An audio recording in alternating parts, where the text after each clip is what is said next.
ଅକ୍ଷରରୁ ଅଣାକ୍ଷରକୁ ଯାତ୍ରା। ଅଣାକ୍ଷର ହିଁ ସତ୍ୟ, ସବୁ ଅକ୍ଷର ମିଥ୍ୟା। Whenever you utter a truth, you are simply falsifying it. ସତ୍ୟକୁ କୁହାଯାଏନି, କହିଲେ ତାହା ମିଥ୍ୟାରେ ପରିଣତ ହୁଏ। ସେଥିପାଇଁ ପ୍ରାଚୀନ ଯୁଗର ମୁନି ଋଷିମାନେ କୌଣସି ପ୍ରକାର କଥା କହୁନଥିଲେ କ'ଣ, ଯାହା କହୁଥିଲେ କିନ୍ତୁ କିଛି ଲିପିବଦ୍ଧ କରୁ ନଥିଲେ। ସେମାନେ ଯେଉଁ କଥା କହୁଥିଲେ ସେଥିରୁ ଯେତେ ଯିଏ ମନେ ରଖିଲା, ଅନୁଭବକୁ ଆସିଲା ସେତିକି। ତାକୁ ଲିପିବଦ୍ଧ କଲେ କ'ଣ ହେଉଥିଲା, ଲୋକମାନେ ତାକୁ ଗୋଟେ ଷ୍ଟାଟିକ୍ ସିମ୍ବଲ, ଗତିହୀନ ପ୍ରତୀକ ଭାବେ ନେଉଥିଲେ। ମାନେ ସେଇଟା ଆଉ ମ୍ୟୁଟେଟିଭ ହେଉନଥିଲା।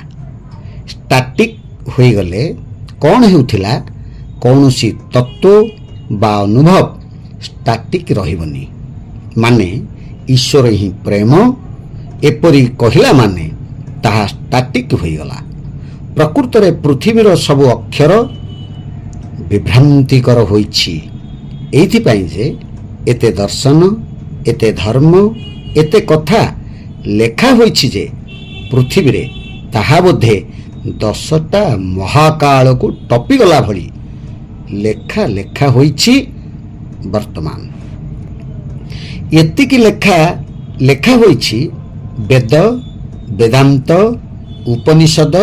ଏହା ସତ୍ତ୍ୱେ ମଣିଷ କାହିଁକି ଏତେ ଦୁଃଖୀ, ଏତେ ଦୁଷ୍ଟ? ତାର ଅର୍ଥ ନୁହେଁ ଯେ ସେ ବୁଝିପାରେ ନାହିଁ। ସେ ସବୁ ଶୁଣେ, କାହିଁକି ନା ସେ ଅଣାକ୍ଷର ଭାବନାରୁ ଅକ୍ଷର ହୋଇକି ଆସିଛି। ତା ମୁଣ୍ଡରେ ବି ଅକ୍ଷର ହୋଇକି ଜମାଟ ବାନ୍ଧିଛି। ସେ ଆଉ ଅଣାକ୍ଷରକୁ ଯାଇପାରେନି। ଅଣାକ୍ଷର ହେଉଛି ଅକ୍ଷର ଶୂନ୍ୟ ହେଲା ପରେ। ଅଣାକ୍ଷର ହେବ କେମିତି ଏବଂ ଅଣାକ୍ଷର ହେବା ପାଇଁ କ'ଣ ଦରକାର? କାହିଁକି ନା ଅକ୍ଷରଟା ତୁମ ଭିତରେ ଯେଉଁ ଅହଙ୍କାର ସୃଷ୍ଟି କରିଥାଏ, ଇଗୋଟା ତିଆରି କରିଥାଏ, ମୁଁ ଜାଣିଥିବାର ଅନୁଭବ। ବାସ୍ତବିକ ମୁଁ କିଛି ଜାଣିନି। କୌଣସି ମଣିଷ କିଛି ଜାଣେନି। ସବୁ ମଣିଷ ମୁଁ କିଛି ଜାଣିଛି ବୋଲି ଅନୁଭବରେ ବଞ୍ଚେ। ଏଇଟା ହେଉଛି ମଣିଷର ପ୍ରଥମ ଅଭିଶାପ ଓ ବିଭ୍ରାନ୍ତି। କେଉଁ ମଣିଷ କିଛି ଜାଣିନଥାଏ, କୌଣସି ମଣିଷ କିଛି ଜାଣେନି। ତାକୁ ଯଦି କିଛି ପଚାରିବ, ସେ କିଛି ଜାଣିନି। ପ୍ରେମ କ'ଣ, ଈଶ୍ୱର କ'ଣ, ଅନୁଭବ କ'ଣ, ସମ୍ପର୍କ କ'ଣ, ଏସବୁ ସମ୍ପର୍କରେ ଯଦି ମଣିଷକୁ ପଚରାଯାଏ, ତେବେ ସେ ଯେଉଁ ଆନ୍ସର ଦେବ ତାହା ଗୋଟେ ମାଗି ଆଣିବା ଧାର କରା ଆନ୍ସର। କାରଣ ସେ ନିଜସ୍ୱ ଆନ୍ସର କିଛି ଦେଇପାରିବନି। କାରଣ ନିଜସ୍ୱ ଆନ୍ସର କିଛି ନାହିଁ। ମଣିଷ ଭିତରେ କୌଣସି ଜିନିଷ ତତ୍ତ୍ୱ ନୁହେଁ, ସେ ଅଣାକ୍ଷର। କିଏ କାହାକୁ ଗୋଟେ ଚୁମ୍ବନ କଲା, କିଏ କାହା ହାତକୁ ଟିକିଏ ଆଉଁସି ଦେଲା, କିଏ କାହାର କେଉଁଠି ଅନୁଭବ ହୋଇଗଲା, ଈଶ୍ୱର ଅନୁଭବ।